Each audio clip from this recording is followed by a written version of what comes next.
Gather around the fire, my friends. Welcome to the Drunken Cryptids. I'm your guide, Matthew. Here, you'll hear encounters of the spooky, paranormal, the strange, and the unknown. Sit back, relax, and enjoy the show.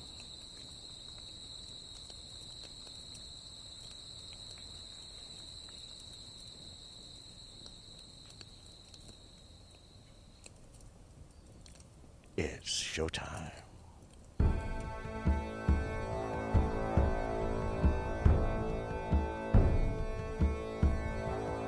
Was these two globes.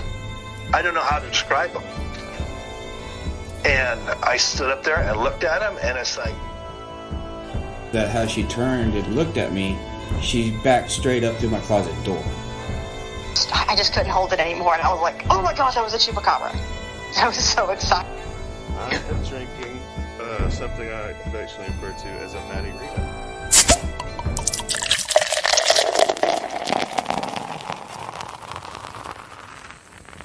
And welcome back to another episode of The Drunken Cryptids.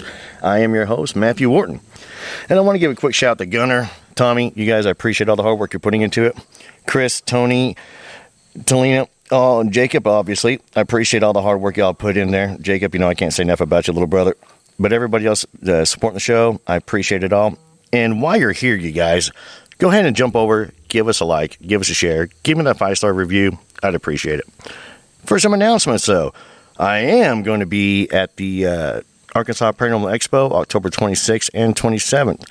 We're going to have a booth set up. We'll be selling some merchandise. I will also have the equipment set up. So if you've had an encounter, come on by, sit down. We'll talk about it. And come on out and meet us. Also, on October 10th, I'm going to be with the 501 Jeep Club. They're going to be at Buffalo Wild Wings there in Sherwood. They're going to do a Topless for Tata event. They're going to have a contest to evaluate and judge. And it's all going to go for the proceeds for breast cancer awareness. And I should be having some of my breast cancer shirts there. So if we have any left over, by all means, come on down, pick up a shirt, and support a good cause. I'll tell you that. But again, too, though, like, share us. If you've had an encounter, you want to talk about it. I don't care if it's fairies. I don't care if it's Bigfoot. I don't care if it's Dogman, Sasquatch. Good Lord, there's so many to go through. I mean, Wendigos. Of course, I have a weird theory on Wendigos. Flying dinosaurs. Flying dinosaurs. Yes, flying dinosaurs. And you're probably wondering who that was. I have a special guest coming on today for you guys, and I'm super excited because we are right in the middle of filming. Yep. We are literally in the middle of filming. Well, not right now, but we are day 2 of filming, and I am sitting with the host, the brainchild, the guru behind the Searching for Sasquatch series. If you haven't heard of the series, I don't know what rock you've been living under, but you need to go to YouTube right now. Tubi. You need to go to Tubi right now and look up Searching for Sasquatch. As a matter of fact, I'm going to put the links and everything in the description of the show so you can be jumping over there to click, and we can get you set up with it. But I have the infamous, the world-renowned world traveler, Indiana Jones with blonde hair, Jason Kinsey, with me tonight. Jason, thank you for coming to the show. Thank you so much for having me. This is exciting. I am beyond excited. This is my first expedition I get a chance to be on, and I was honored and just beyond humbled that you and Todd wanted me to come up here. Yeah, when I heard that you were coming up and you had this wonderful podcast, I had to, reach out, say hi, and, want to come on and support our local, cryptid researchers. So, yeah, we got our own little hotspot that we've been working down there in Bald Knob. But tomorrow, though, we're going to be doing a town hall meeting. Yep, we're going to be doing the Ozark Mountain. Oh, no, actually. No, you're doing that. Yes. No. Okay, so where you're going to be? You're going to be there next week. What day are you going up there? I think it's the 28th. That's 28th. What day is that? I think September 28th is the Ozark Mountain Bigfoot Festival or convention. Okay, that's on Saturday. Yeah, this episode is going to drop on Monday the 30th is when this one goes out. So this will already be happening now. Perfect. So you guys can all come next year, 2025. Exactly. Yeah, I'm supposed to be going to the next year the Ohio Bigfoot Jamboree, put on by the Cryptids of the Corn guys. Well, just want me to tell you hi, by the way. Oh, hey. How's it going there, Just? So, but yeah, so let's get into this. Okay, so you started off, well, I'll let you run it because this is your show. This is going to be all about you. But you did start off just filming animals.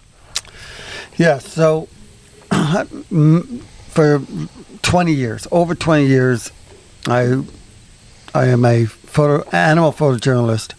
So actually, before I actually started, photographing animals, I actually did events and weddings as a photographer. And one time, this one time at an event, a guy walked up to me and said, "Would you take photos of my little dog?"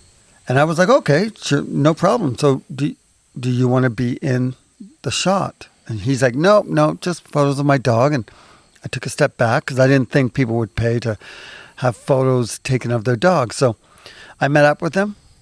And sure enough, the photo shoot went amazing. The little dog was incredible. I love photographing white dogs because they show up on film so nice. But he would tell me stories about his little dog. And one of the stories was his little dog saved his entire family's life when the house caught on fire. The little dog was trying to wake them, jumped up on their bed, and peed on his face to wake him up. And so he woke up and saw that his house was on fire, and he jumped out the window onto the ground. And so That's a smart dog. I know. And and that touched me. I thought, wow, I wonder if other people have similar stories or some, and then I learned everyone has stories about their dogs or their cats or their pet. So then I started, he showed the photos to his friends, and his friends were like, wow, this is a nice shot. I want pictures of my animal. So I started doing cats and dogs and parrots and medium-sized snakes. And then one day a guy called me up and said, hey, I have a caiman, which is like a small crocodile. And it was about 3.5 feet long, and it was he had built an aquarium downstairs in his basement. And so I showed up, and there was no cages. He was feeding it. It was coming up like inches from my face. I'm getting the most amazing shots. Well, before I did this photo shoot, I told my friends, hey, this guy has like a crocodile kind of reptile in his basement. And, my friends were like, oh, that's cool. But I knew that they were like, yeah, sure, Jay. Why would someone have that? So I decided I'm going to prove them wrong. And I went out and purchased my first video camera. And I went and I filmed the whole incident with the caiman. It was amazing. And that started a web series that ran for 15 years called Jason Kenize's Amazing Animal Adventures. And I must have filmed 400 videos of all different kinds of exotic pets, because after he showed the photos of his caiman to his friends in the States, I started getting phone calls from people that had much more exotic animals like tigers and bears and zebras and monkeys, kangaroos, everything in between. And they would fly me out, and I would be filming and photographing. And my motto was, if I was to film your animal, there'd be no cages. I have to be able to, quote, hug the animal, except for the alligators. That didn't go over very well. But the tigers were like house cats. Like the tiger would just be walking around the house. After eating dinner, we'd be sitting watching TV, and literally my feet would be on the back of a 400-pound tiger. And this guy with the grizzly bear, which was his friend, also same thing. They had these giant doggy doors for the grizzly bear to walk in and out of. And the grizzly would be right smack dab in the middle of the floor while we're watching. And this is like Texas. That's pretty cool. One's Texas, so you imagine how big the houses are. And yeah, so it was amazing. And the monkeys were amazing. There were so many. The kangaroos were really cool. I've been kicked. I've been punched. I've been bitten. There was a lady that had 5 wolves, a big giant white, I think it was like almost a 200-pound Arctic wolf. It was beautiful. Oh, that sounds Absolutely beautiful. That would be amazing. beautiful to Yeah. see.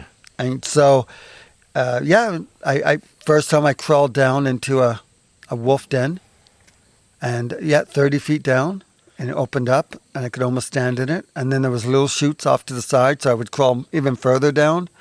And here I am filming the whole thing. Well, after yesterday, I'm not surprised you were crawling down to a den. I'm not going to lie. Yeah, you'll have to wait for the episode to drop, for him on his show. You have to see where he crawled through. Yeah, we could talk about it because us talking about it, the visual, probably there's no comparison. No, it's not at all. So it sounds to me like you already have been doing this awesome little Indiana Jones, but for the animals. For the animals, yeah. And then I'd go into the wilderness and try and capture photos of the wild animals at the same time. So I really learned how to. I learned a lot about animals, right? Like back in the day, I had no idea that the polar bear isn't white. It's actually the hair is translucent. Yep. So it's clear. So from a distance, it looks white, but really, if you look at it up close, it's clear. It's just the way the sun hits it and whatnot. I did not know that back in the day. Neither did I. I thought they were white as well. Yeah. And I learned that as well. And that put, speaking of Bigfoot, though, I know that Todd's trying to work an experiment. I don't want to give too much away, but using the same probability with their fur. That they can use it for camouflage. Yep. Yeah. So we'll get to the Bigfoot thing here in a second. Yeah. So and so then I did that for many years, and then when COVID hit and the world, stopped breathing, I kind of lost myself a little bit because I didn't know what to do. My parents had passed away, so there was a lot of depression going on, and I didn't have the animal adventures because we were shut down. And I live in Vancouver, Canada, which is only like an hour away from Harrison Hot Springs, which is the Sasquatch capital of the world. There was more sightings and interactions with these creatures out by Harrison Hot Springs. We also, the Four Horsemen used to go there all the time. Yeah. And so the audience doesn't know who the Four Horsemen are. Go ahead and tell them. No, go ahead. No, you go ahead. This is your show. Yeah. So after everything shut down, I decided, what am I going to do? And I was sitting with my friends wondering, what am I going... My friend's like, hey, why don't you look into Sasquatch? Maybe it's an animal. So as we were kind of laughing about it, I took a step back and thought, you know what? He might be right. Maybe Bigfoot or Sasquatch is an animal. So I went and interviewed an eyewitness who allegedly saw one of these creatures, and in turn, they took me to another person, and I started filming and interviewing these people. And then from there, I talked to the First Nations people, and they were telling me these wild stories about the forest people. And so they pointed me into a direction, to an area where they believed that the Sasquatch people live. So I went into this area, and I found a lake deep in the forest that, like deep in the mountains, this lake that had all these footprints that went right across it, hundreds of them. And so I had a drone. So I droned the lake, and you could clearly see all the footprints from land where I'm standing. You could see the footprints in the lake, and you could see the toes, and it was incredible. Oh, wow. So I took the footage to the First Nations people, and they said that I found the migration path of the Sasquatch people from Alaska all the way to California. And then I took a helicopter into the middle of the wilderness and got dropped in, spent a couple days there. And, I found trees that were ripped out of the ground, turned upside down. I found a deer that was ripped apart and hanging from the tree. It was hanging from the tree by itself. Like, there wasn't rope.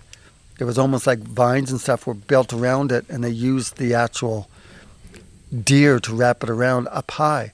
Now, I know cougars will drag stuff up into trees, so I can't say that it was, a Bigfoot that did that. Well, with the vines wrapped around it, I don't think it's going to be there that long. I think that Bigfoot, I think you might be onto something on that one where Bigfoot put it up there and used the vines that tied in there. You're right, because if a cougar drags it up there, it's going to drape it over a branch. Yeah, yeah. Now, this was just hanging up there. Yeah, That's a different scenario. Yeah, totally. And found some other footprints, and I launched the documentary, and it just blew up.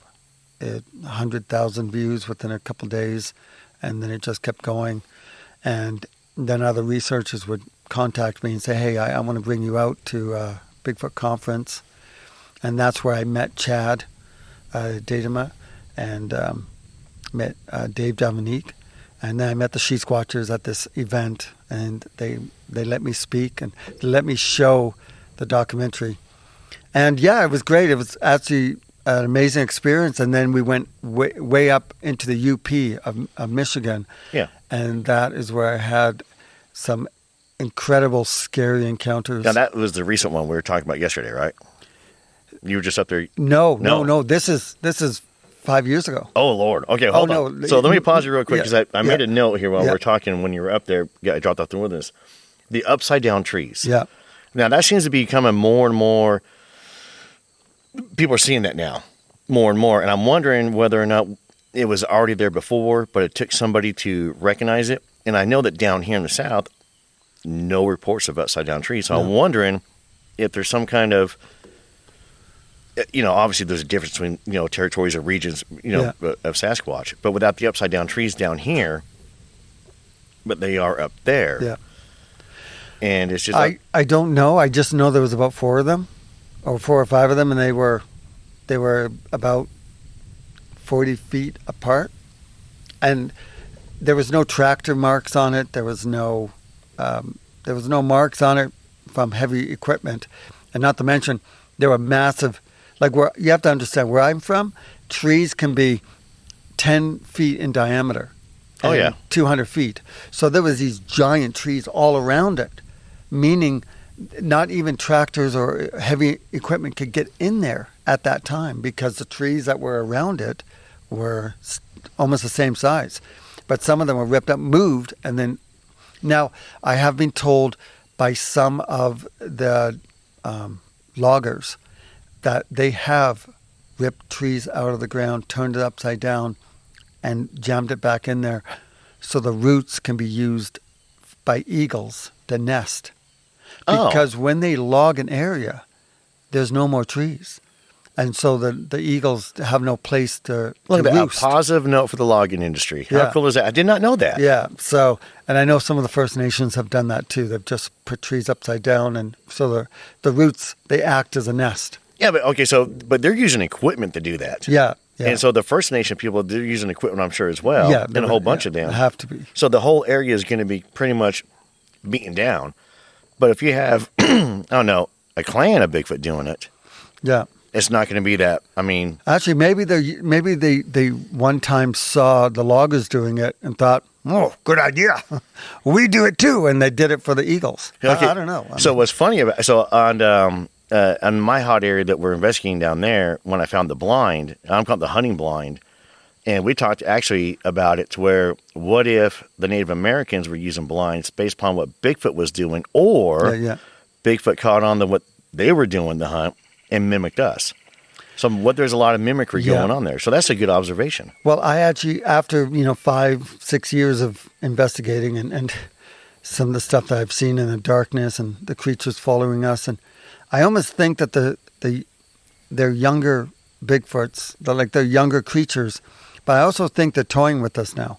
I think over the 100, 200 years of them watching us, looking at their footprints and casting it and looking at the tree structures that they've built. And I think I'm almost believing that they're doing it on purpose now just to kind of poke fun. Like, look at the stupid human over there staring at my footprint or tree structure. Me make a new one over here.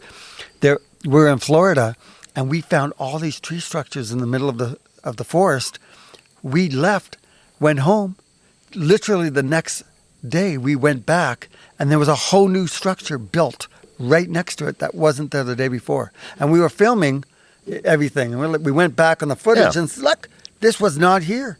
And it was right next to it. It was kind of crazy. Okay, well, you brought the UP. Yep. Okay, so I went up there to the UP with a group of Bigfoot researchers. I was very new at this. I knew animals, and I knew the wilderness, and I know some of the stuff, as long as I can figure out what animals are in that area. So while we were on ATVs going in the back forest of the UP, I spotted a giant tree X. Like it was 20 feet tall, and it had another two trees. So one tree looked like it was either pushed over or it fell, and another one was ripped out of the ground, moved, and placed on the other one. And they're big trees. They weren't like tiny things. I don't even think 5 humans could lift these trees. Then there was another tree that was on top of it, like literally on top. Holding it down. And well, I don't know if it was holding it down. I just know it was just balancing on top. So I turned to everyone and said, you know what? I'm gonna put my hammock tent underneath this.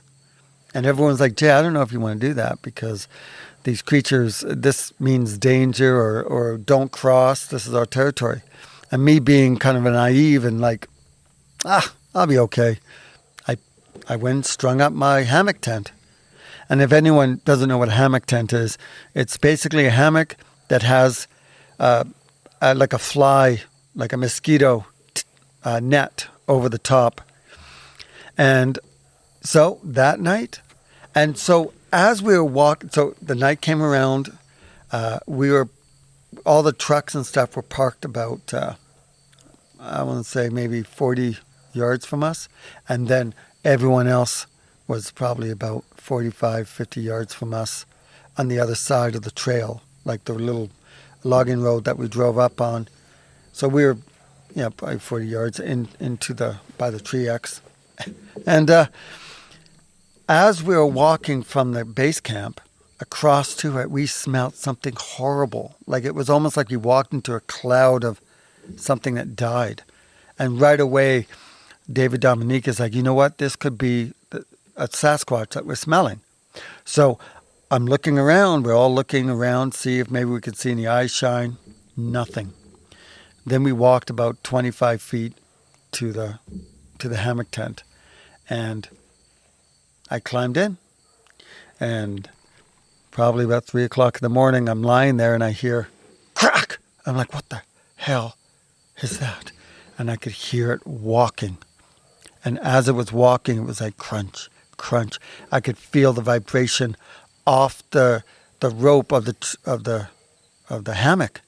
And as it's walking towards me, I'm like, okay, is it a bear or maybe a pig, a wild pig? And as it stopped, like probably about 15 feet from me, maybe even 10 feet, and I'm lying there and I'm listening.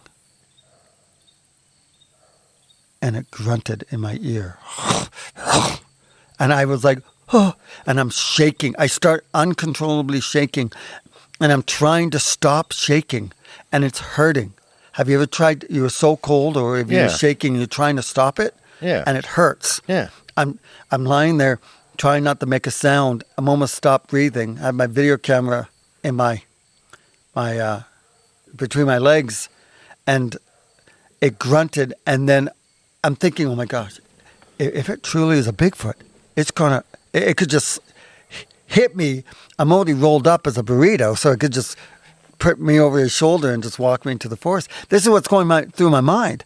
And I'm like, oh my gosh. And I'm trying to hold my breath. And all of a sudden it turned and it walked away. I could still feel the vibration of whatever it was. And then I heard it, and then it stopped. It like crunch, crunch, crunch, crunch. It stopped. And I yelled out, David, is that you? And then from the darkness I hear, Jay, it's me. I'm over here. What do you want? And so I unzipped really fast. I jumped out, ran around the tree, and there's David all wrapped up by the tree. And I'm like, dude, was that you that was just walking around me? He's like, no, Jay, I was sleeping. I only woke up because you called my name. I'm like, are you fucking kidding me? Oh, man. So we looked around for footprints, but the whole ground was like, it was all moss and leaves. And Kind of like what we encountered yesterday. Yeah. So we couldn't really see anything. At the same time this was going on, we recorded talking, like this weird, and I'm like, and we got that on recorder at the same time. So I'm going to spin forward into the future about a year and a half, 2 years later, and we went to the the Red Lake Indian Band, where they, like the researchers believe they speak Ojibwe, like the Sasquatch people speak Ojibwe, the language, and the Red Lake Indian Band they speak the Ojibwe language, and we went up to this one of the elders, and who not only spoke Ojibwe, she taught it. She would teach it to the younger generation. So she was well, like a master at this. So we took the language, like the whatever it was, the audio that we caught of the talking, did not tell her at all what I was doing. Like I just said, "Can you listen to this and tell me what you hear?" And we heard it, and her eyes opened wide, and she's like, "It's angry at you. It's annoyed. It's annoyed that." She said the language. She said it's saying "do that." What I can't pronounce what it. She said it. She said it was annoyed that you were there, and she wanted you to go, to leave. I'm like, really? Well, this is what I was doing. She's like, really? Yeah. So it was annoyed, and the grunt sounded like it was like it sounded like it was mad. So yeah, that was my very first kind of like experience with whatever. So what inspired you to want to sleep beneath the X? Well, I mean, I always like the adventure, and like they just finished telling me it's dangerous, Jay, and this. I was a 20% believer in Bigfoot back then. Yeah. So I was a little cocky and a little like, these creatures may not be real. So, it's danger. It's I like adventure. So why not? I've spent many nights in the forest, in a hammock tent. So I'm like, why not? And if you see the video, the photos of the tree X, it's pretty amazing. Like, there's no doubt it's not regular tree fall. Okay, so what episode is this one of yours so they can go look at it? Oh, so if anyone out there is watching my documentaries, there is 15 of them on Tubi. If you have Tubi TV, it's free to watch. You don't have to go in order. You can watch whatever one you feel like it, but the only ones the two that you have to watch in order is 3 and 4. Okay. That is the UP of Michigan. It was supposed to be Searching for Sasquatch 3, Part 1, Part 2, but Tubi said no. No, it has to be 3 and 4. Oh, okay. So those are the only two I ask if you guys want to watch. But yeah, there's some other stuff. Number 4 at the end was probably one of the scariest encounters ever. Well, maybe not ever. There's another one, but there's quite a few. I've captured some really weird stuff. So what is that has been published? What is the craziest, weirdest thing you've caught so far? Well, on film, I came around. Well, that's a long story, but that was also in Michigan. It was by Ann Arbor. Is this the one that dropped? Is this the one because I know you have ones about the drop. The one with the spider crawl? No. Yeah, no. You didn't tell me about this one at all. UP, that's the one of the scariest. Okay. I'm a big fan of the spider crawl. But crawl. the one that dropped down when I was walking with everyone, and I kind of veered off and left everyone, and I walked around some bushes, and they're standing in front of me. I want to say maybe it was 7 feet, but it was also kind of slanted above the hill, so it could have been even taller. and that one, and I had my video camera rolling. So I'm shooting with like a professional 4K video camera on night mode, and it was running, but it wasn't recording. And as soon as I came around and saw it looking like just the eye shine, I was 25 feet, easy. And then as I saw it, I pushed record, and the camera has a half a second delay before it starts recording. And in that half a second, it dropped to the ground, and they just looked at me from behind the trees, and I pushed record then. And you could clearly see there's something with eye shine, really ape monkey-like as it's looking. And I'm standing there shaking, and I'm like thinking that because everyone was saying that it was a young Bigfoot that we were chasing. And before all this happened, there was like 5 of us, and we were all seeing the eye shine of peeking behind trees. We're all seeing this, and we're running towards where it was and where all these creatures were, and we could hear them crashing through the forest. Not only were they crashing through the forest, but you know how we try and avoid the limbs? Imagine like a football player not even trying to avoid these big limbs and just crashing through them, taking out the limbs and stepping on logs that were cracking underneath them. We could hear this. And I'm catching this on video and watching and catching the eye shine from behind. So, and then now I'm looking at this, and everyone's saying it's a young one, and the parents are pissed off, Jay. We had a psychic with us, like someone that could mind speak with these creatures. Yeah. And was saying that this creature, it's a young one, and the parents, Jason, stop chasing it because you're pissing off the parents. And so when I'm standing there, I'm thinking that the parents are going to walk up behind me and just go, hit me on the top of the head, and I'm shaking. And then I called out to Ernie, another researcher that was not far from me. I said, I'm looking at it, and you see it on video. You hear my vibrato on my voice because I was so scared. And as he was coming over, you could hear it running off, crashing through the forest. So, but you can find that, and that one is number 6. Number 6? Yeah. And so you want to hear the Sparta call? I want to hear the Sparta call. So, okay, I'm sitting around the fire, and one of the researchers came walking up, and he said, okay, points to the guy next to me and says, okay, let's go. It's about, I want to say 11 p.m. at night. He's like, okay, let's go. Let's go get the audio recorder we put out during the day, and probably a couple miles back in the forest. And the guy next to me is like, no, I'm not going out there. No, are you kidding? Look how scary it is. And so Blake is like looking a little kind of like he has to go alone. So I jump up. I said, I'll go. So I grab my video camera, and we start walking. We disappear into the shadows away from everyone, just us two. And as we're walking, I had learned about the tree breaks.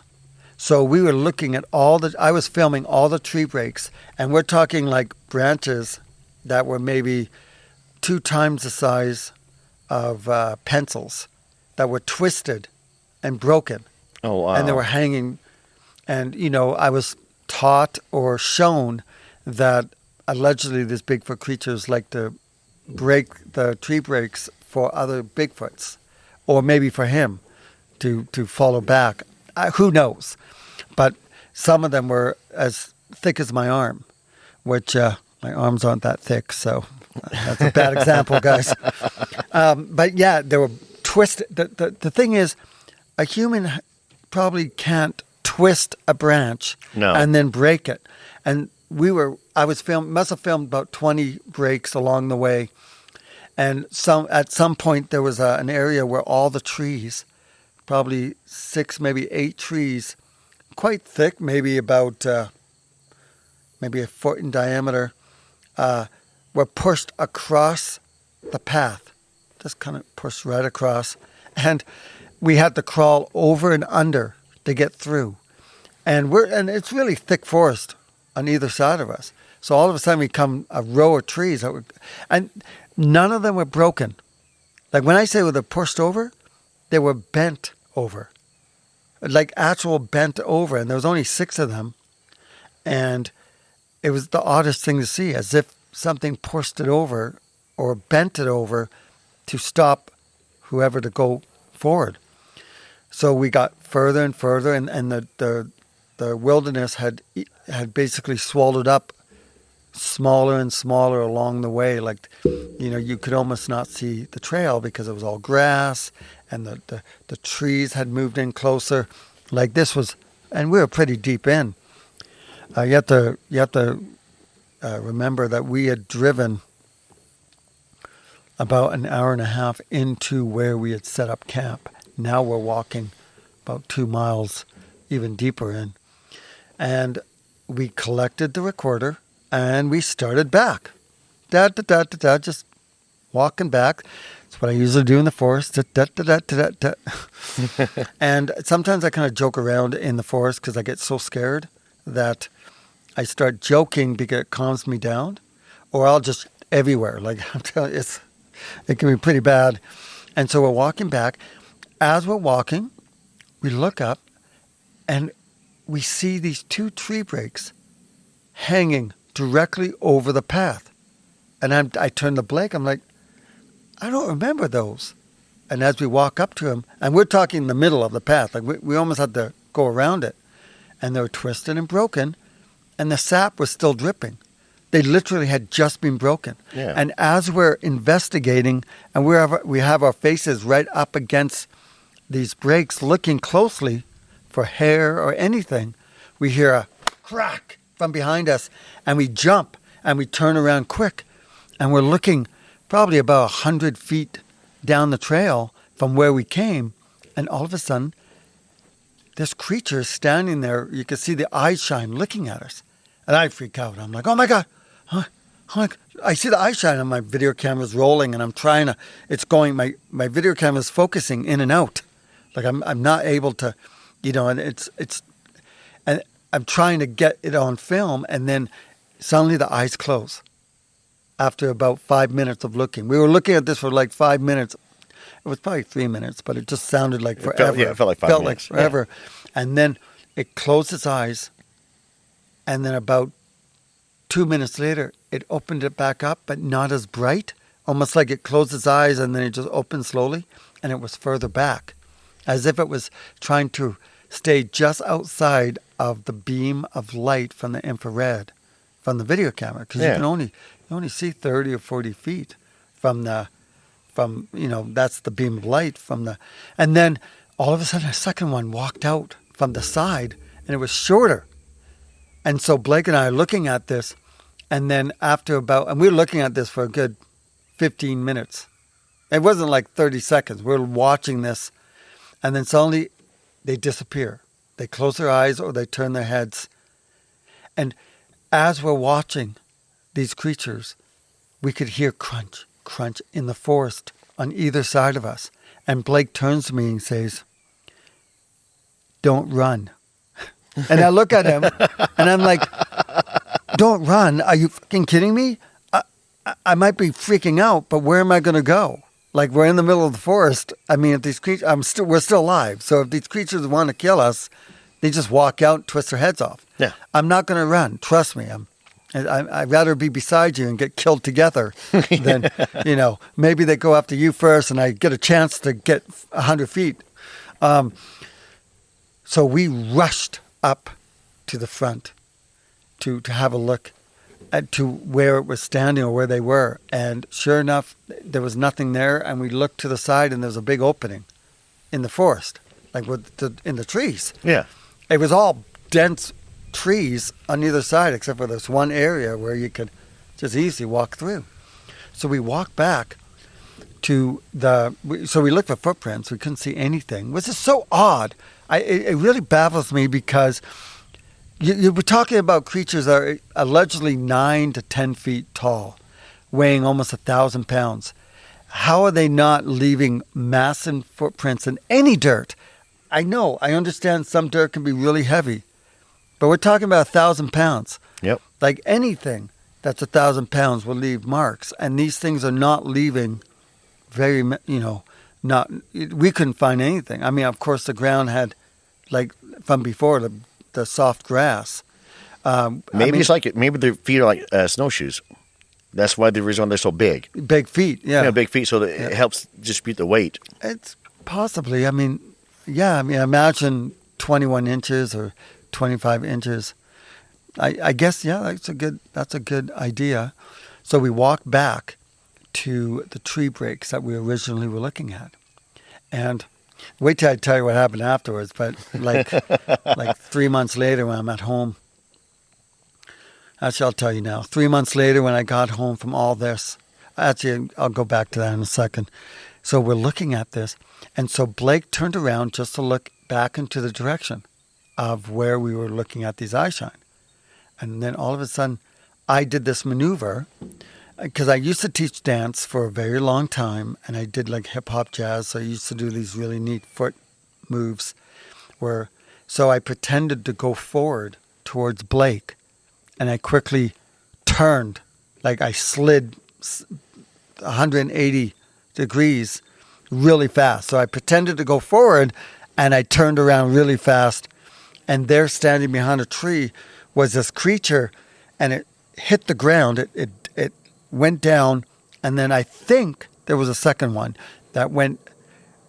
My mind is really fuzzy about that, but I think there was a second one that went behind the tree. But one hit. And my video camera was facing me because I was talking. I was talking about what was happening. Yeah. So my eyes were still adjusting to the white, to the light on the screen. And I look, and it dropped to the ground. It did this. It looked like a giant spider. I said crab when I was talking about it on video. But a giant spider went boom, boom into the forest. Just like that. And the one thing I remember is the eye shine. The eye shine, the eyes looked at me the entire time, and there was as if it was on a gimbal or a stabilization. Yeah. There was no bobbing. It was smooth as butter as it went across. And I'm looking at it going, is that a cougar? What? A wolf? Because we were seeing cougar and wolf tracks all over the place. And I know cougars will bend down. But the way it was, this giant thing just went right across into the forest, and the eye shine, and I'm focusing on it, and I almost fell backwards, and I was freaking out. And, Blake turned around, and I went to show him where the spot was. And as we walked to it, you could hear something move in the forest. And on camera, I said, oh, it's a bird. Because I'm trying to make myself, I didn't know what exactly I was seeing because I only saw the eye shine. But it was like 25 feet away. It wasn't. And then all of a sudden, so 3 months later, as I'm at home on the computer, and I edit with the lights off, so it's all dark. I'm going through the footage. As I'm talking on camera, you could see the eye shine of the creature standing right behind us in the forest, like 10 feet away. Oh, wow. All I had to do was just take the camera, the flashlight, and just shine it. I would have seen it. And it was standing next to Blake. As I was walking to show... So do you remember when I said that Blake was looking at the eye shine? Yeah. And then as I turned around, he turned around, and I had the camera facing me. Well, the eye shine, the creature was standing right there in front of Blake. Blake would have only had to look up, and would have probably seen it without a light. It was so close. Oh my God! But we're so focused on the tree break, and we could see this on the camera. I could see it, and I'm in my room on the computer editing, and I see this, and I was like, oh, so what I saw was real. Like what I saw was something living. Yeah. And as I was walking with Blake to show him where the spot was, you could see the eye shine right over right behind us. I find that I catch a lot of eye shine when I'm talking on camera. It's as if the creatures think I'm not looking at them, but not realizing that the camera's on you, yeah. On me, and you see it pop its head out. Throughout my documentaries, you will actually see that. That's crazy. In real time, we never saw it.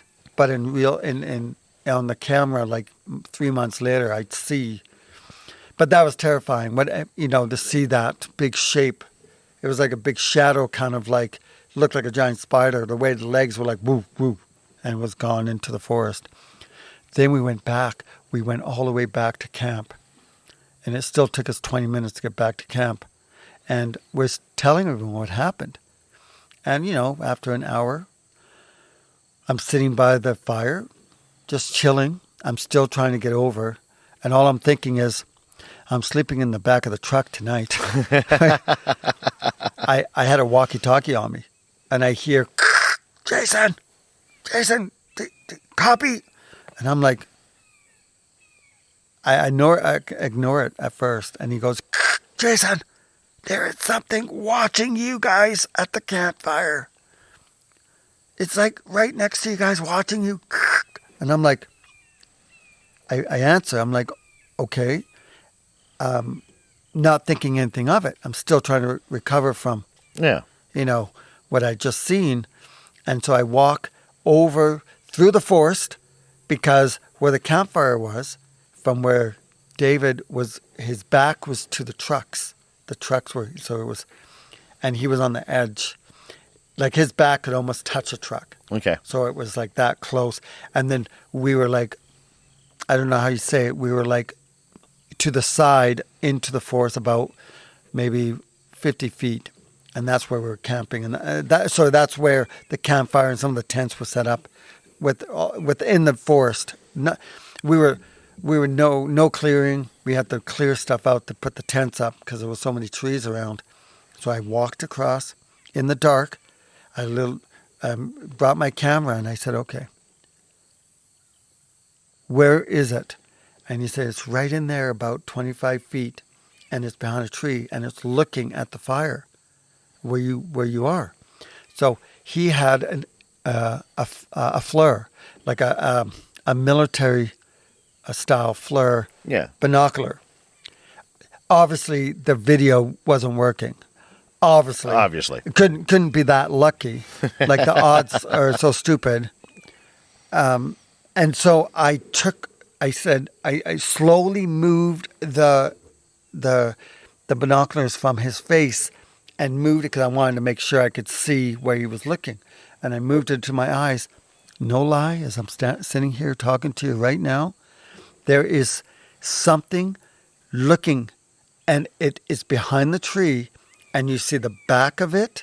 You see the back poking out, and you see a bit of the head on the other side. The tree was probably about, I want to say 2 feet in diameter. So it wasn't massive, but it wasn't small. Yeah. And you could see the back of it, and it's red, white, hot. Like it's really hot. There was obviously something, and it was standing. It looked like a human, but you could see just a little bit of the head on the front. And it was facing, watching the campfire. And I was just there, and I know everybody. There was about 6 of us, 6 or 7. We were all there. No one was just veering off into the forest. So I said, okay, David, I'm going to walk about 10 feet or 15 feet into the forest diagonally, and I'm going to walk towards it. I'm going to try and push it out because I wanted to push it out to the side so he clearly could see what it is. So I had my video camera, but I knew it was so thick of the forest that I knew that I couldn't film it. But I had my video going, and I wanted the audio. That's what I wanted. So I didn't use a flashlight. So here I am stumbling in the forest, tripping over stumps and roots. You're making noise. And at the same time, I'm nervous and scared a little bit, right? Okay, a lot. Okay, I was scared lots. Okay, I will not lie. I always get nervous and scared when I go up looking for these creatures because you don't know what they're going to do if they truly want to hurt you. So I'm stumbling in the forest, and I get to about 15 feet to the side, and now I'm prepared. I turn, and I walk through the darkness, stumbling and falling over roots, and I'm going towards where the creature is. And now I know I'm at an angle where the creature would walk out to the side of the tree. And I'm like, David, what's happening? I'm not even doing the walking.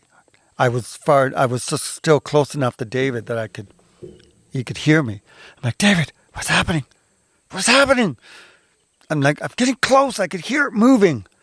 He's like, it's walking away. I said, I know it is. I can hear it. So what does it look like? And he's not answering me. And I'm like, David, what the hell is going on? Like at that point, I wasn't trying to whisper.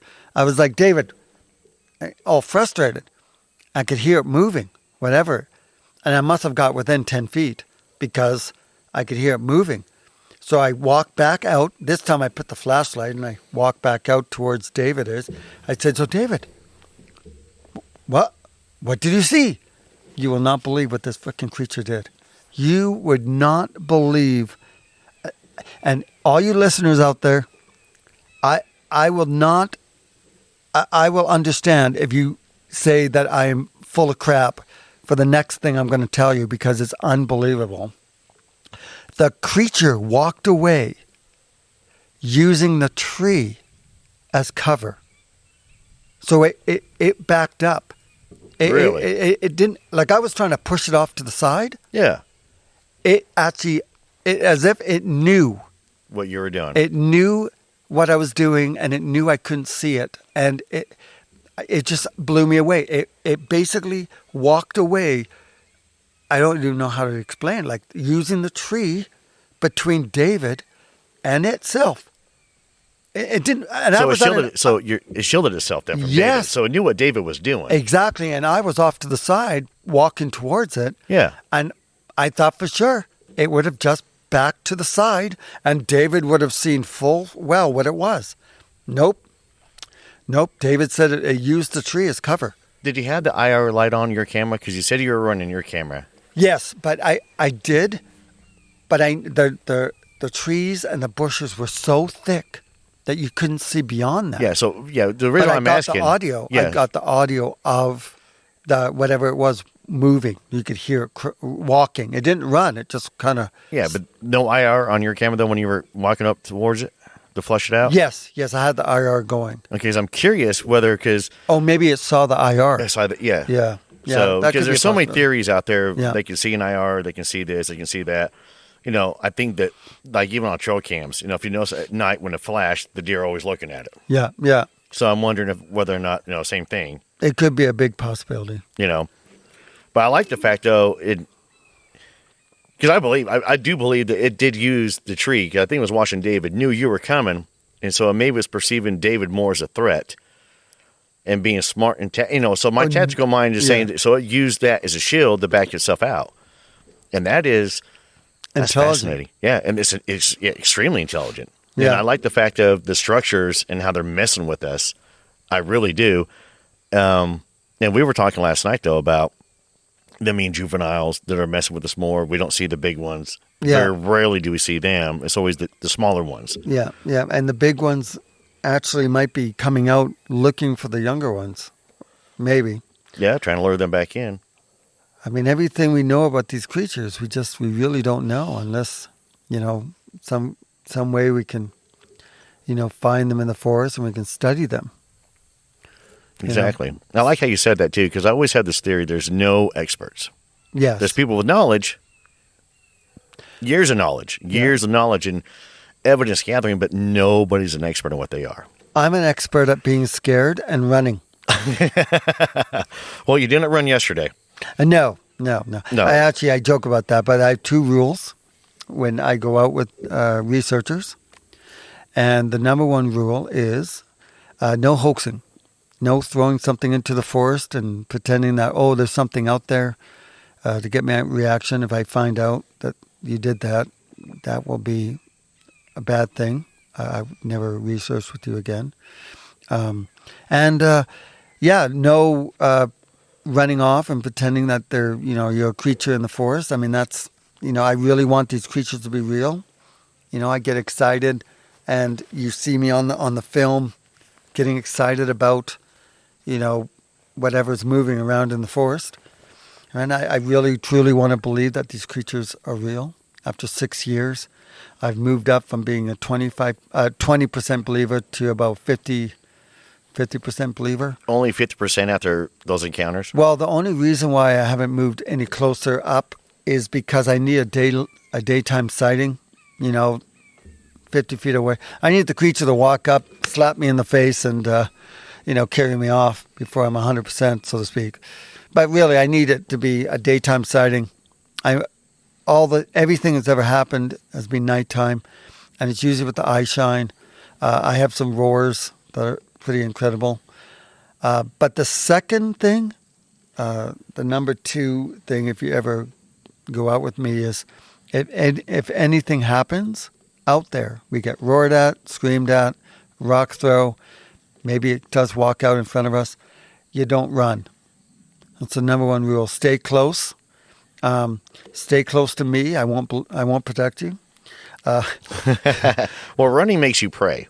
Yeah, exactly, and that's why. And if it turns out it is a bear or a cougar or a wolf, the chances of it attacking, 2 or 3 or 4 people is very slim.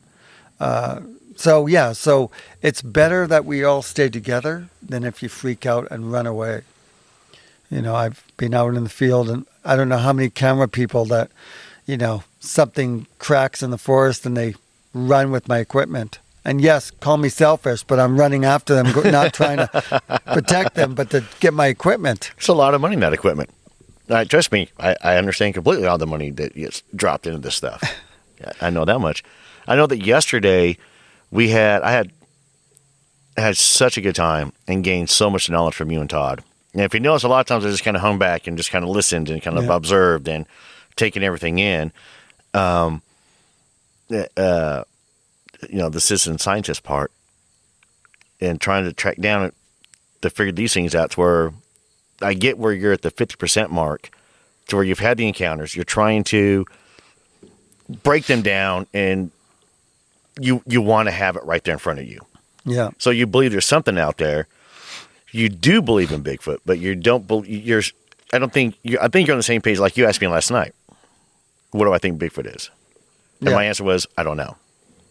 And I think that's where you're at as well.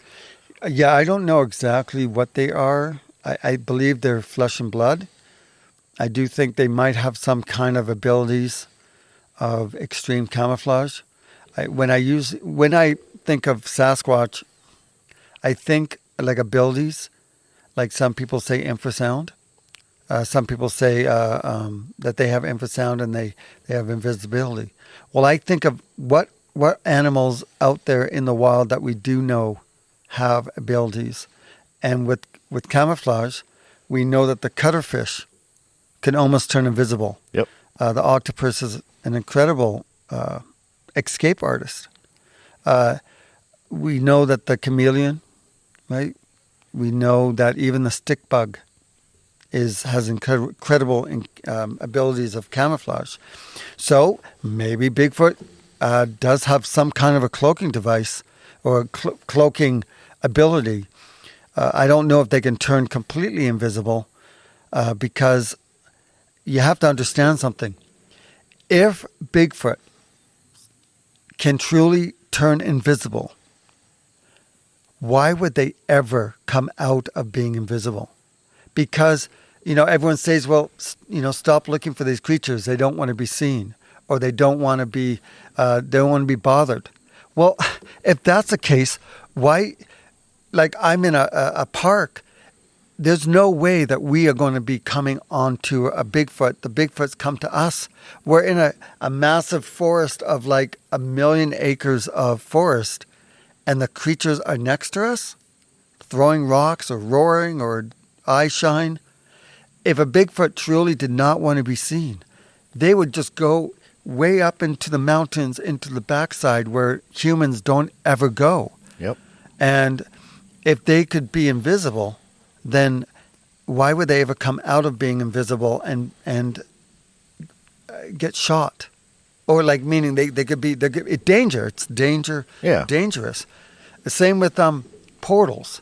How they go in and out of portals. Allegedly. Allegedly. Well, if they could go into portals, why would they ever come out of portals? Like, it's dangerous They can get shot. They can get killed. Or why would they come near us? Or come near us. Yeah. At all. So I get the portal transportation moving Yeah. from one point to another, but why would you pop in where we're hanging out at? Exactly. And that also, my theory is they're young. Like we were teenagers. I don't know about my fans or the viewers here. I used to jump out my top bedroom window at 1 o'clock in the morning and meet up with my buddies, and we used to go go torment, whoever, like just have fun as teenagers. So Did the same thing, except for I wasn't on the top floor, I was on the ground floor. Yeah. And yeah. it's where my parents ended up screwing in my screens to stop me from doing it. Really? Yeah. So my friends brought screwdrivers. Yeah, exactly. Right? So maybe, these Bigfoot creatures. And yes, Mom and Dad, you already know that. Yeah. And Mom and Dad, I lied. I never escaped. I never jumped out my windows at all. If you'll listen. But yeah, so it's, who knows? I mean, it's a mystery out there. But I love the mystery of it, though. I love it. I absolutely love it. I've been fascinated with these things since I was a kid. And, my listeners have already heard all that. Me growing up in Utah and everything, and having encounters potential encounters as a kid to where you can't, like we were talking to, though, it could have been polluted. It could have been, other people around. It could have been making other noises and such. And, Yeah. It's interesting that these creatures come really close to us. I went to Texas on the border of the Sabine River, Louisiana and Texas. yeah, I believe that's what it's called. Yeah. Yeah, and so we camped out there on private property, and the entire wilderness around us just erupted with roars and screams and howls. And at one point, we actually captured a photo, a FLIR photo of something that stood up in the forest watching us. It's pretty cool footage. But yeah, I was filming the whole thing, and it was exciting, and it went on for like an hour, just constantly. Oh, wow. And then the coyotes would howl, and I love when the coyotes howl around the same time as these unidentified creatures howl, because I can tell the difference between the coyote sounds and these other howls that I'm not familiar with. Because with these creatures, they see the howls are a little bit deeper, longer, and with coyotes, they yelp. Right before they howl, they yip, yip, yip, yip. Where these other unknown creatures, like possible Bigfoots, they go right into it. And humans have trouble going right into it. Actually going into the actual... They go, woo! Like they go right into it. And humans, consciously, we don't. We start low and go high. Woo! That's true. Yeah. So I never thought of that. Never put the two and two together on that one. Yeah, so just over. But yeah, Texas is cool. I have some roars. Oh. Would you like to hear the roars? I would. You may have to send them to... Well, I wonder if we can... you know what? Hold on a second. Let me get the cable out real quick, and I can connect the phone up to it real quick. Hang on. See if maybe we can... Yeah, and so we're in Minnesota. We're in... Will that fit? Yeah, we're Okay. in Hang on a Minnesota. second. Let me get it hooked up. We're in Minnesota on the Red Lake Indian Band, and one of the First Nations guys. He was an old guy, and on his back porch of his house, there was 800,000 acres of hectares of forest, wilderness, and he caught these roars. These roars that came. They must have been 30 feet in the forest. They were so close. This is what he captured. I'll play the small one, the small audio.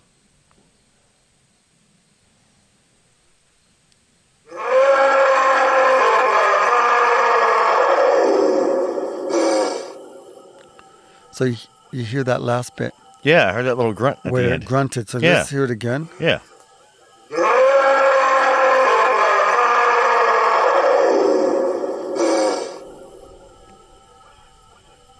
So this one is longer, and it has like 5 or 6 of them going off. Now that roar that I just showed you, I heard that roar in Texas in real time. And I could feel it, not just hear it. And it was incredible. Like all around us, it was just going off. So to hear it in person, it just shakes you to the core. Now this one has a whole bunch of them, 5 or 6 of them. I kind of joke and I say that, maybe one of them is giving birth. And then as soon as it gave birth, they all cheered and howled and they were, Yeah. But who knows? But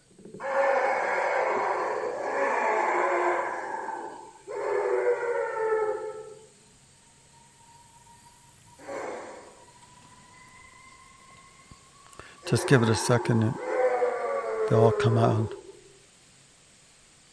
You hear that one in the background? Yeah.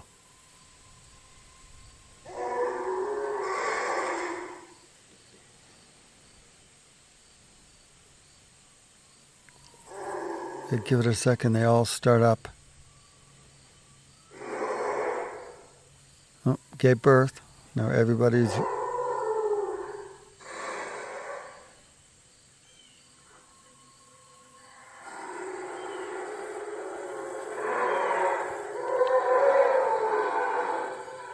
Hear that long one? Yeah.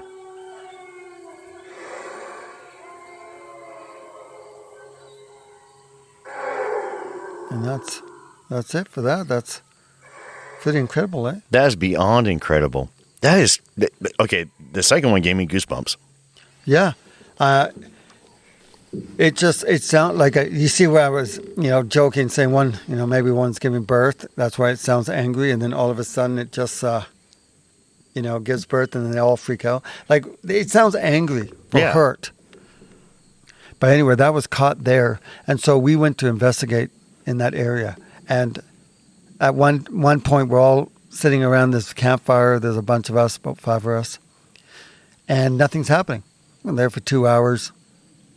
So, I stand up and I go, just for shits and giggles, I'm going to just howl.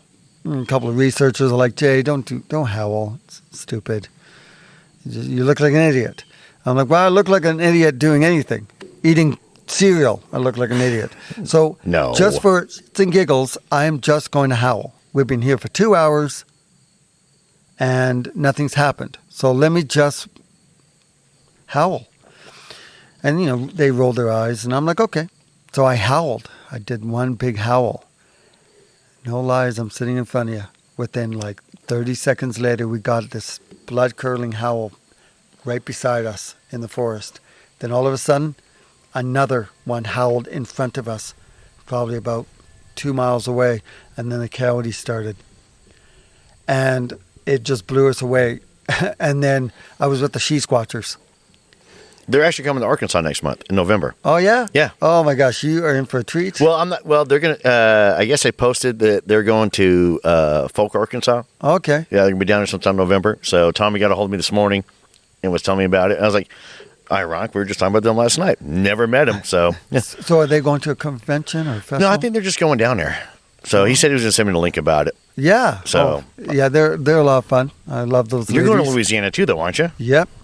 Going to Louisiana. We're going to do a documentary on either the swamp monster down there, either the folk. Is it called the folk monster? Yeah, the folk monster. Yeah, I'm not from Arkansas either, so every time I say it, everybody corrects me on it. So, well, Louisiana, we're going to also look into the Honey Island swamp monster. Well, that'll be fun. Or the Rougarou that they have down there. The Rougarou. Because not only do I go searching for Bigfoot, I also go searching for other cryptids, such as the Jersey Devil, the Mothman, the flying dinosaurs of New Mexico. I'm not really big into the lake monsters or the sea monsters because they're all on the island. It's you on water the whole time. So the whole documentary is just you on a boat or you walking along the shore. With a sonar running. I mean, it's kind of exciting to dive into the water and look around. But, I mean, yeah. But doing all the other monsters. I'm a real-life monster hunter, with a camera. How cool is that? It's very cool. How cool is it you started off just filming regular animals? Yeah. And then during the pandemic, you switched. Yeah. And now look at you. I mean, I know you're being invited to conferences now. I mean, you are in a lot of ways a modern day Indiana Jones. You really, really are, without the hat. And I think you should go without the hat even more. Yeah. The blonde hair kind of gives you your own, I don't know, look. It's your look. You've got the look for it. So I would definitely stick with that. Yeah, thank you. Well, I didn't want to put the hat on because there's quite a few researchers out there that wear the hat, which is nothing wrong with it. It looks good. I didn't want to get into that category as, another guy with a Indiana Jones hat. You want to stand out. Yeah, a little bit stand out. Well, and to be honest with you, I do think that a lot of researchers get lumped into. Actually, there's 3 camps when it comes to Bigfoot. I know that much. There's a camp that's all physical. There's nothing supernatural. There's nothing crazy about it. It's just a physical animal. Then there's the second camp, which is physical. Maybe there's some other weird stuff that goes with it. And then you have the third camp that is all, for the woo. And I'm all about all 3 camps. I really am. But it's funny, in the Bigfoot field, it's so divided. Yeah. And same thing with the UFO field. I mean, with any of these, cryptids, monsters, creatures, the field is so divided. Instead of everybody coming together going, hey, look, this is what I got evidence of here. And you got this evidence here. Put them together, and maybe there is something more to it. And, I mean, it's crazy. To where, I'm a dime a dozen podcaster out there. And, to be something unique as well, to, not compete with everybody else, but to get out there as well. And, I'm just having fun doing it. And I like the fact that, working with you yesterday, we had so much fun. It was amazing. It was fun. I had so much fun. And I remember I sat back a lot. I was taking a lot of notes mentally and watching how you were working, what you were doing. And there was not one point in time you were like, oh, let's jump up here. Hey, let's run over here. Hey, let's do this. I was going, this is crazy. I was like, I got to keep up, Yeah, we were walking down the river, and there was very little water. And on that note, it was you and me that walked through the river. Yes. Nobody else went down there. It was you and me trying to climb over these big boulders and looking, because we were trying to find the structures the guy was telling us about. Remember? Exactly. Yep. And I was impressed that you were beside me. It was tough going, but we're pretty flexible. So we were jumping on we're talking boulders. Like, some of the boulders were the size of a car. Yeah, there was a couple of Volkswagen ones down there. Yeah, there was some big boulders, and some little bit of water puddles. No real running water. No. But we did find the structures, and here we are thinking that they're made out of wood. I know, that was the crazy part. And when we found the structures, they were basically made out of stone, like little boulders, little rocks. Yeah. But what's funny, though, is that you remember, so we found the big one. Yeah. And then beside it, there was an outline of another one. Yeah. And you were talking about the possibility, what it could be. And when I went back and looked, and I haven't told you this yet, so I'm going to tell you now. Okay. I think the first one wasn't what you think it is. I think the second one is. Trying to copy it. Uh-huh. I think the first one is an original based upon what we were looking for. Yeah. And the second one was the first part of what you're thinking. I think I know how you came up with that. Now that I think about it. Uh-huh. I think... Because I don't want to give anything away in the show. No, but I think they got... That big one would take a long time to build. A lot longer than what we were estimating. A long time. It wouldn't be and it was in the ground. Yeah, it was in the ground. And the other one, I think whoever was trying to copy it, they got tired. Yeah. They probably spent an hour, maybe they spent 2 hours to build half of this one. They're like, wow, I'm tired.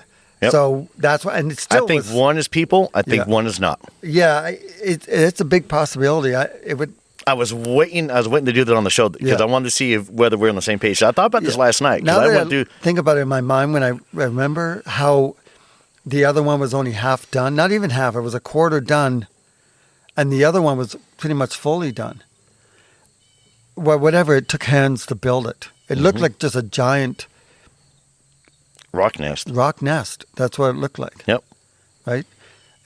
and it was probably made by rock nest monsters. Ha ha! Dun dun! I'm here all day. Exactly. Well, we are the Rocky State, not the Rocky Mountains, but Arkansas is definitely full of rocks. But we could talk about what we did. So we went into the caves. Yep. We went looking for any evidence in these caves, and there was one, some caves, one part where you literally had to crawl, and we had knee pads and we had gloves and we had helmets, but we didn't wear any of those. No. Like none. We were just so lazy to stop. We were so excited about it. That was at the end of the hike. That was all the way at the end of the hike when we got to the cave. And I think that we were just kind of like, all right, here, we made it. All right, let's just go look. Let's just go look. And then we were trying to figure out which passage it was. Yeah. I think the first one that you and me went into, I think that one was the better passage to get through, instead of the way we came out. Yeah. So I was looking for that on the way out. It was so camouflaged you couldn't see it. I actually think the way we came out, the last 20, 30 feet of coming out was easier than going the other way that we came in, only because we could stand up. Yeah. Right? That's why. But the other way looked really cool on film. Oh, yeah, going through the curve. It was like a passageway, like literally a passageway. And you have to, it's something out of an adventure movie for sure. Like you have to go, you're standing up, the wall closes in and you have to like shimmy to the side to get through, and you have to exhale just to get your chest. So and then drop all the way down. And drop in, then you have to drop down and you're crawling, and it looks, I filmed the whole thing. Everybody will I look like an idiot under there because I'm like, oh God, oh my God, my legs, it was fun. Yeah. We get to the very end inside the cave, and then it opened up into this huge cavern with a small little waterfall. I understand that if the waterfall was much bigger, we probably couldn't have got there. No, there's no way we could have got through there. A lot of water running. Yep. But it was amazing, and we stayed in there for a while. We looked around. We didn't really find much evidence, but the adventure, I mean, it's called Searching for Sasquatch. So my documentaries are the adventure of looking for these creatures. Also, I love interviewing the eyewitnesses. So the people I interview, they lead me to the locations where they've had their encounters. And then we travel to that area, and then we go deep into the forest looking for, these creatures, looking for any evidence. We found some incredible evidence last week. Well, I got to get with your schedule because I have got a hot spot perfect here. Oh, yeah? That I've been working on. I sent you some of the pictures a couple of weeks ago. I think you did, yeah. Yep. And I've got more. My phone's been going off. I've been asking for some other pictures. Some of the, I'm going to look and see real quick. This is why I love doing the podcast, because, it's raw, unedited. We don't really edit anything. Let's see here.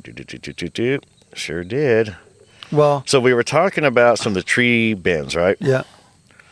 So just so you can see, these are what they just found last week, my research team. Oh, yeah. Yeah. So this is what's interesting about tree bends.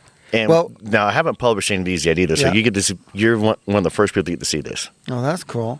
Well, what's interesting is, out of all the places I've been to around North America, and I've been to at least 20 different areas, like 7 different states, I've been finding very similar things in all these, like tree bends, tree X's. All these different, and it's really interesting to see that these creatures build the same kind of stuff in all these different locations. Now, I just show you, and the audience doesn't know this yet. Did I show you the face? No. I didn't show you the face? Did you? I don't remember if you, maybe you did. Oh, yes, I think you did. Yeah, right there?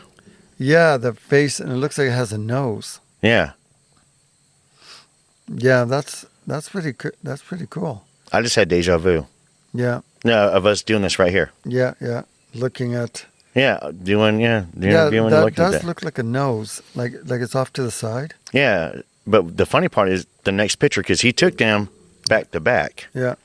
And it's not in there. Yeah, back Yep. and forth. It's interesting. Like I said, Yeah, we're gonna go. Yeah, we're going back up there just to recreate that photo. To where with deer season coming in, the owner doesn't want us up there. So when he goes up there to check cameras and feed for corn, we're gonna go up. I'm gonna go up there with them, and we're gonna recreate that photo right there. See if we can't capture me or him in the photo and try and get an idea how big or how far back it was. And so that's what we're gonna be working on. Yeah. So when spring happens, I need to have you come back down, and I might be able to take you out there, show you some stuff. Yeah, I got a good spot. That would be awesome. So- I would love to do that. Definitely. Well, I think this is a good spot to end it on. If not, I will be talking. I could talk to you all day long. And so I was trying not to bother you so much yesterday. And I had so much fun riding the Jeep with you yesterday and drive us around and watching you go to work and do what you're doing. And what I loved the most about it was yesterday, all day, I was tired. Todd, I'm going to call you up. Todd was tired. And poor Chad was just beat up from the night before. You maintained that same excitement all the way through. People on the trail would run to somebody, and you would just jump right in there and go, "Hey, man, how's it going? What are you doing?" And ask them. And now, even when we stopped at the little store, I went in and used the bathroom and come walking on out, and there's Jason handing out his card. This is what we're out here doing. I love that excitement, and I wish more and more people who get into this field would have that same excitement, and the energy comes off on your shows. And when you are filming, and it's hard to describe, but you had this awesome energy about you, and to where, just walking around the house over here. This morning you come walking out with me and Todd, and you had that grin on your face. You just woke up, "Hey guys, what's going on?" And me and Todd, we're drinking coffee. Asleep. Yeah, I've been away for a couple hours. Todd just woke up, and here comes Jason. "Hey guys, how you doing?" And I was like, "This is great." So I can see why so many people migrate towards you, and because they want to share in that energy that you carry. And to be part of your show means so much to me. And I am completely humbled and grateful that I am sitting across the table right now from Jason Kenize. The roles are reversed. You could get the little excitement that I have about it, to where I'm able to live the dream. And what I want everybody to understand is that you took a dream and you put so much time and energy into it, and it shows in everything that you do. We got in last night, you guys, and we got in late. We got in super late. And right off the bat, he goes right to the computer, and he's already editing. I think you spent, because me and Todd had a whole bunch of conversations. The whole entire time, Jason's back there working, editing, checking this out, checking that out. He'd pull us in, "Hey, y'all, look at this. Was that a good shot? What do you think? Then we captured." This is Jason's passion and baby. And I know there's some bigger things going to happen for you soon. I know there is. And I don't want to talk about it yet. If anything, I'll let you handle that part. And I'm excited to see where your show goes. I cannot wait. And I know you gained a whole bunch of new fans from me and mine. And it's where my little girl is so excited that I'm up here doing this right now. So I just want to say thank you again for the opportunity to come on. What's your little girl's name? Samantha. Hey, Samantha. This is coming from Jason Kenize. You behave yourself, okay? Stay in school. Yeah, that's the challenge right there. Yeah, that's the challenge. Because every day she's like going, "I don't want to go to school." I'm like, "Trust me, kid, neither did I." But no. But Jason, man, thank you for coming on the show. This means, and tomorrow morning I'm going to interview Chad. That's exciting. I know. That's I know. good. He's like, caught on some things yesterday. He was so tired.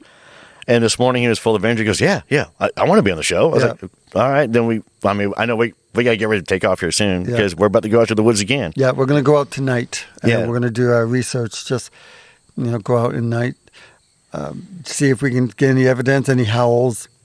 Yeah, this will be a lot of fun either way. Before I let you go, I want everyone to know that you can find all my documentaries on Tubi. You can find them on Plex. There's a new streaming platform out of England called Parastream, and they are going to be launching this month sometime, very close in the next few days. So that's going to be very exciting. I also have my animal adventures. You can also find those on YouTube. It's A Photo Warrior, all one word. You can also find my children's books I published 4 children's books called Adventures of Little JJ. And the last 2 of those books are also Bigfoot related. It's about a little 6-year-old boy that travels around the world meeting new animal friends. And you can also find my comic book. I have it's a graphic novel, and it's called Searching for Sasquatch, The Hidden Treasure of Bigfoot Valley, about an elite group of Bigfoot researchers that go into the forest searching for a lost dog that was taken by Bigfoot. And to find out if these creatures are real, they pass through a portal into this weird land that had flying dinosaurs. And there they found a treasure, all this treasure, this gold and jewels. And the little blonde filmmaker, not going to say who it was, got all greedy and wanted to take all the treasure. And the Bigfoot people were, angry that we were trying to take their treasure. And within the treasure, there was a medallion that gives the Bigfoot people their ability of speed, sight, smell, strength. And they didn't want us taking it. And yeah, there was a twist at the end of it, and we have to get out of this dimension before alive without the Bigfoots, killing us. No one dies in the comic book, and it's good for all ages. I wrote it in a way where children can learn to go into the forest and make little animal friends, and adults can read it and enjoy the adventure looking for Sasquatch. Love it. I'm going to read it. You were telling me about it yesterday. And I'm going to have all the links posted, guys, in the show description. Plus, don't forget to join the Patreon. On the Patreon, we have other episodes up there for you guys, and all the photos and everything of the research that I'm doing on my end are published there. The photos that I took for Jason and everything yesterday, those are all going to wait until after the show drops. I did post some teasers. There will be some more teaser photos posted as we do this, but all the photos and everything are not going to be dropped until after the episode drops. I don't want to take anything away from Jason at all, because it's an amazing show. Please go check his show out. Have fun with it. Stay safe out there. Don't forget, get outside, breathe in the fresh air, unplug for a little bit, get out and enjoy nature. That's what life's all about. So until next time, Jason, thank you again. I appreciate it. Thank you so much. All right. We'll see you guys on the flip side. Y'all stay safe out there. Jump from the tree. One of my playing tricks on me. Darkness falls and they all creep in. The shadows of the moon around your ear. It's okay to be afraid of all the monsters in the woods. They protect you from the ones that aren't understood. No one believes me. I know the truth I say. I'm lost, I need Bigfoot to show me the way. I'm searching for Sasquatch. I'm searching for Sasquatch. I'm lost, I need Bigfoot to show me the way. From Canada to Texas, from Cali to the Everglades, we search everywhere, but we don't know where they stay. We forge relationships everywhere that we may go, but I know he'll find me way before I'll find his home. No one believes me. I know the truth I say. I'm lost, I need Bigfoot to show me the way. I'm searching for Sasquatch. I'm searching for Sasquatch. I'm lost, I need Bigfoot to show me the way. The day will come, science meets reality. That day will be nothing short of normality. In bird and angel, we know what they say. I'm lost, I need Bigfoot to show me the way. I'm searching for Sasquatch. I'm searching for Sasquatch. I'm lost, I need Bigfoot to show me the way.